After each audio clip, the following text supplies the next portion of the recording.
Straight ahead on CCX News, an area in Maple Grove pegged for high-wage job growth. But CY1 proposal is not getting favorable reviews. Then a cure for the clog, what city public works officials want residents to keep a close eye on this time of year. And later, building character. Today's school spotlight focuses on what one school is doing to help students overcome obstacles. CCX News starts right now.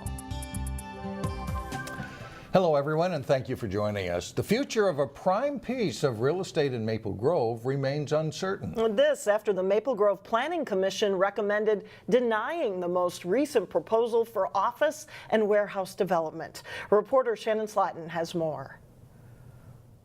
This piece of land in Maple Grove along Elm Creek Boulevard is empty, but it has big potential. It's near retail and has access to major transportation hubs, and those are two things business park developers want. But finding the perfect development for this piece of land hasn't been easy. The latest development proposed for this site, called Arbor Lakes Business Park, would have been a 50-acre development of office and warehouse buildings. But there would only be 4 buildings, totaling nearly 1 million square feet. Commissioners at Monday night's meeting expressed concerns because they felt the buildings were just too big and would not enhance Elm Creek Boulevard. I don't think this is the right use for this area. There's no break from the retail to going right into, I understand it's office warehouse, but at 80 or 90% warehouse, a layman's going to call it warehouse, and it's going to be treated like warehouse in a lot of ways. Instead, the chair said this type of development is what you generally see along Highway 610. The Planning Commission recommended denial of the current plan in a 4-2 vote. Now the Arbor Lakes Business Park plan will go to the Maple Grove City Council, where they will vote on it at their next meeting. In Maple Grove, Shannon Slatton, CCX News. Well, the Maple Grove Planning Commission did recommend approval of the kind of housing project that is in great demand. The Duffy Development Group is proposing the second phase of the Bottineau Ridge Apartments project that targets families who are at 60% of area median income levels. The second building, located at Hemlock Lane and 80th Avenue, would be 4 stories tall, and that's 1 story taller than the first building completed on the site. The second building would provide an additional 50 units. The developer says the market for this kind of housing in Maple Grove is so deep that thousands of units are needed to meet the demand. A blood drive on Halloween almost screams for characters such as Dracula to show up, and that's the spirit at a Maple Grove site. Volunteers giving blood at Maple Grove Lutheran Church on Halloween are greeted with the message, "Vivant to take your blood." And parish nurse Brenda Reichus donned a Dracula costume as she organized the blood drive with the American Red Cross. The collection site is having a little fun, but the need for blood is serious, especially heading into the holidays. What's scary about the blood supply, it's always in demand, and especially anytime in the holidays and during cold weather season. People don't want to get out as much. There's holidays, there's events going on, and people tend not to give as much. All the blood donated goes to local hospitals. Walk-ins are welcome at today's blood drive. It's at Maple Grove Lutheran Church until 7 p.m. tonight, Tuesday evening. A new MnDOT study shows roundabouts are reducing injuries in serious crashes compared to their conventional intersection counterparts. A roundabout was part of the Douglas Drive construction in Golden Valley. It was the city's second. According to the MnDOT data, roundabouts reduced injury crash rates by 42%. The study looked at before and after construction crash rates, and the study also says roundabouts have comparable construction costs and lower long-term costs than a traffic signal. The study is considered the largest conducted in the state to date. Minnesota built its first roundabout in 1995 in Brooklyn Park. Despite the recent winds and cold weather, it still looks like fall outside. The leaves are on the ground and still some on the trees. As Eric Nelson reports, it is a critical time, though, for people to make sure they dispose of leaves properly. As soon as we get those freezing temperatures, it becomes this nasty little matrix of leaves and mud and ice, and it can be problematic going forward for the city crews. Late October feels more like late November in the northwest suburbs, but don't hunker down just yet. The message from local cities is to get your leaves and debris picked up or mulched as soon as possible. A great resource for lawn nutrition is the leaves, and they can be mulched and left on the ground. They could be collected and composted in the yard and turned into topsoil for later use. Another option is to bring debris to a local yard waste location. The Maple Grove site is always busy this time of year. Whatever you do, don't let the leaves clog up storm drains on your street. When we get some sort of rain or snow melt, the water can't get into the catch basin, the street will flood. So what happens when leaves and debris go into a catch basin and end up in a stream, a pond, or a lake? Well, it causes algae, which is not a good thing. Green is good for lawns, but not for ponds. When drains gum up, it can have a domino effect. You think about all of the damage that it causes to all of the lakes and the streams and eventually all the way down. It's not good. Patty Neville is a volunteer for the city of Plymouth.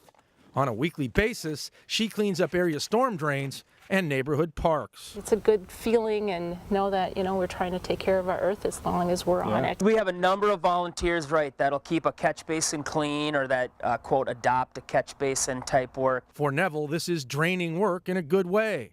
A true labor of love. It's really a big thing from an environmental standpoint. I'm Eric Nelson, CCX News. Still ahead, we visit Wayzata East Middle School for today's School Spotlight. Plus, the Armstrong volleyball team is set for Tuesday night's section volleyball semifinals. We'll hear from the Falcons. But first, a possible light snow mix turning to rain on Wednesday. We'll be right back.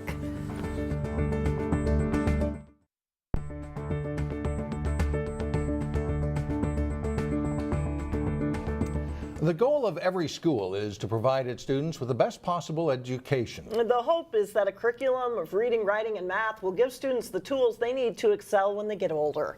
But as Delane Cleveland reports in today's School Spotlight, Wayzata's East Middle School takes special effort to also teach students about character skills.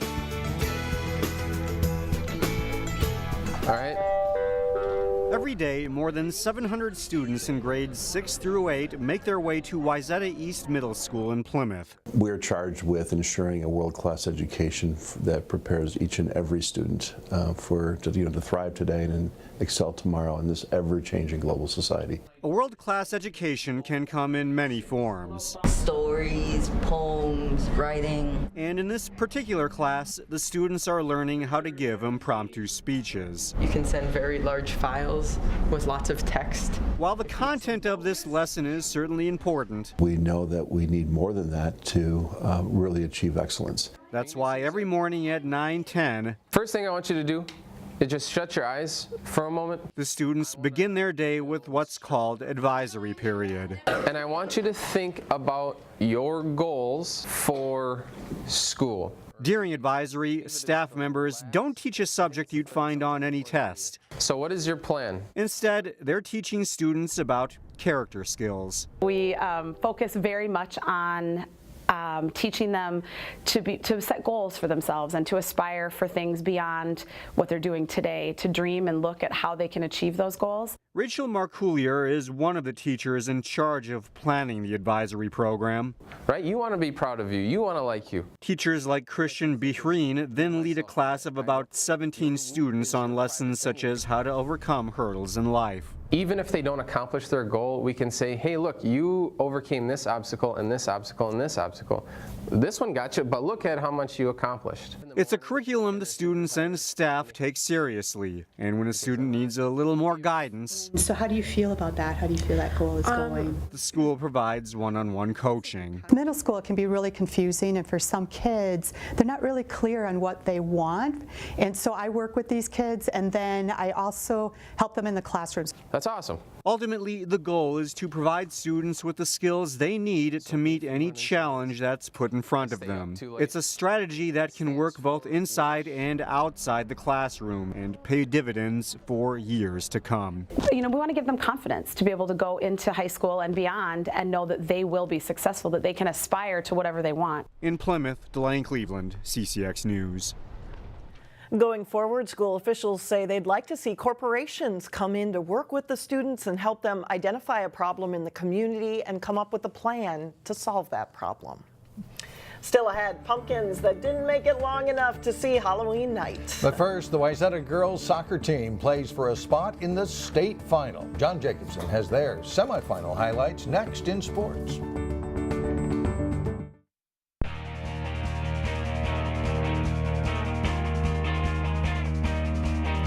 I'm John Jacobson with sports. One day after the Wayzata boys soccer team won to advance to the state championship, the Trojans girls team aimed for a spot in their state title match. The top-seeded Trojans taking on Eagan in the first AA semifinal of the day. The Wildcats awarded a penalty kick early in the first half, and Megan Plashko converts. Eagan has a 1-0 lead, remains that way through halftime. Second half, and Jessica Van Wyck with a long free kick. It's headed in the air, and then it'll come to Molly Bush, who turns and fires the hard shot into the Wayzata net. Eagan leads 2-0. The Trojans get on the board just a few minutes later. Megan Prozic rips a shot into the far corner of the Wildcats net, but that's it for scoring. Wayzata loses for the first time this season. Maple Grove is playing Lakeville North at this taping of CCX News. We'll have highlights of that game coming up Wednesday. So here's a look at the schedule for the championship day on Thursday at US Bank Stadium. In Class AA girls, Eagan, state champions in 2014 and 15, plays either Maple Grove or Lakeville North in the final. Wayzata boys will play Stillwater in the AA boys final for a second straight year. That match Thursday at 3 o'clock. And the Bottineau Grace boys, overtime winners in the semifinals Monday, play St. Thomas Academy for the Class A championship Thursday at 10 a.m. It is a big night for volleyball in the area. The section semifinals in Section 5 and 6 of Class 3A features several local teams, and that includes Armstrong in Section 6. The Falcons are the number 3 seed, and they'll face Benilde St. Margaret's in the second 6-3A semifinal at Cooper. They don't know the Red Knights well, but they have some idea of what to expect. Yeah, we scouted them a bit. We know they have really strong outsides, so that'll be a challenge. We're going to have to push the block out, maybe adjust our defense a little bit. I'm not really sure what kind of team Benilde is. We've only played them once at the beginning of the year in a scrimmage, but I know that they're a really good team, and it's definitely going to be a really good match. Armstrong has had one of its best seasons in recent years. They are 20-7 after a section quarterfinal victory over Minneapolis Southwest. It's exciting to be in the Final Four of the section, and they're playing well. I think we're playing pretty good. We've won a couple games, came off of Champlin, a little bit rocky, but I think that only made us stronger to kind of prepare us for what will come. I think for our team, what has to go well is cleaning up our service and moving the ball to all hitters so that we can just kind of throw off the block a little bit. We'll have highlights of the Armstrong-Benilde and Hopkins-Edina Section 6 matches, plus Champlin Park Rogers and Maple Grove St. Michael Albertville in Section 5. Coming up Wednesday, starting at 4 on CCX News. The Cooper football team is undefeated coming into the Section 5 5A final this week. On this week's Sports Jam show on CCX, Jay Wilcox has a story about the Hawks season and surviving a big test in the regular season finale. The unbeaten regular season, a first for the program, featured a lot of lopsided wins for Cooper. The full game overtime test Irondale gave them was much needed. Over the summer, our coaches push us so hard, and they tell us for the fourth quarter, for the overtime, you know, when it comes down to the line, it comes down to the wire, times like this, you know, that's why we go so hard into the summertime to make plays and just finish it up. Not to belittle any teams, but we've had a little easier schedule. We didn't choose that, but that's just what happened. Irondale's a great team, great coach team, great offense, and we needed this to wake up to succeed in the further in the playoffs. Cooper's been building towards a season like this, and they've had some other very good teams in recent years. So it means more than just one big night or even one big season. It means something to me, but I think for this program, it just shows the time spent, the dedication, the love that my coaches have for this program. The staff, my athletic director, the superintendent, they believed in the vision when they hired me. We've fallen short a couple years, but the kids never lost focus of what we're trying to accomplish. For the seniors on this Hawks team, this season and their whole careers go far beyond touchdowns and tackles.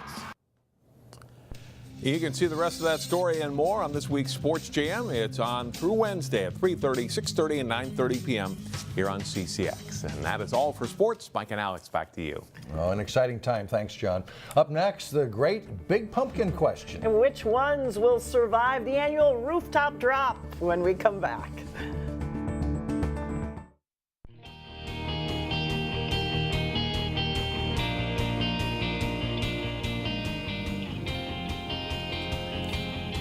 North America's largest rolling fundraiser is returning to the northwest suburbs. The Canadian Pacific Holiday Train will be making stops in New Hope and in Golden Valley on Sunday, December 10th. The stops include a musical performance by Canadian recording artists Terry Clark, Kelly Prescott, and Dallas Smith. The Holiday Train not only spreads holiday cheer, but it also encourages people to bring non-perishable food items to help out our local food shelves. And finally, students at Sacred Heart School in Robbinsdale braved the cold temperatures to participate in a fun fall tradition.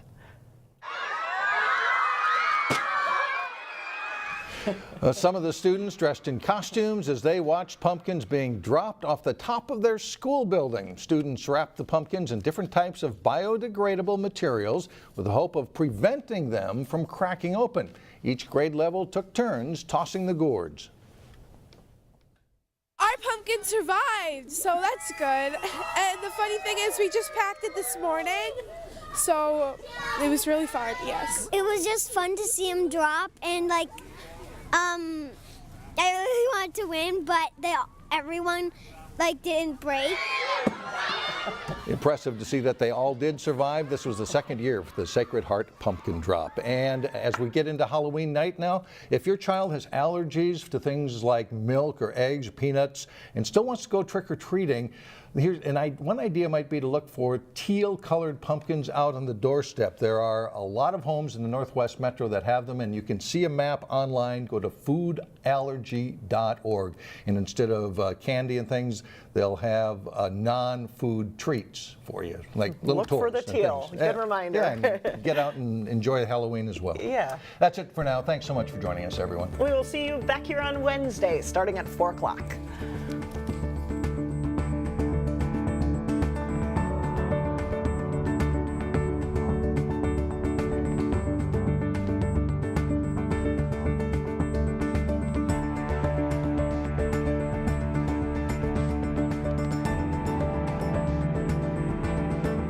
What makes your community feel like home?